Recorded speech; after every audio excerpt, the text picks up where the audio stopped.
Hi, in a previous video we started to mention the term rolling G. Rolling G is a term that many pilots have not even heard of.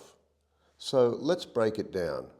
The rolling part, well, we all know that when we deflect aileron, the downgoing aileron produces more lift than the upgoing, producing a roll around the longitudinal axis.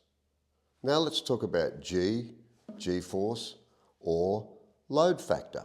G is the result of a combination of energy or speed and rate of application of elevator. For example, we'll not get very much G if we're going really slowly and pull or push a lot. Also, we won't get much G if we're going really fast and pull or push a little. So where we have a combination of a lot of speed or energy and a lot of elevator input, we can potentially produce a lot of G.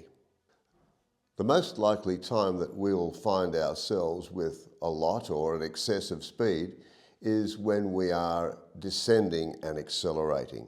For example, we could be recovering from a dive, an unusual attitude, a spin, or a spiral dive.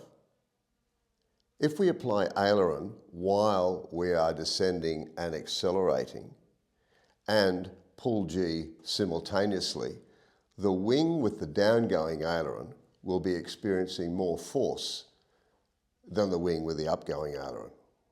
You're then going to have an asymmetric or uneven load across the wing. The wing with the downgoing aileron will be experiencing an upward bending and forward twisting force, producing a twisting torsion from wing root to wingtip. Rolling G is the primary cause of pilot-induced airframe damage and indeed airframe failure whilst in the air. How do we prevent it? While we are descending and accelerating, to avoid rolling G, we must avoid pulling on the column and rolling the ailerons at the same time. First thing we need to do is close the throttle, then roll wings level or parallel with the horizon with your ailerons. Then centralize the ailerons before you recover from the dive, before you pull up.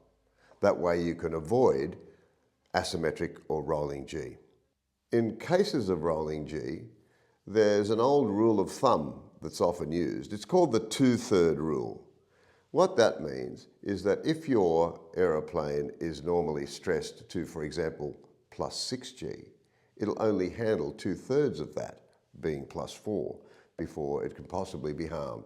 If the aeroplane is not in the aerobatic category and only stressed to 4Gs, it's only going to handle about 2/3 of that. Again, it's a bit of a sliding scale, but an excellent rule of thumb, and the military still use that today.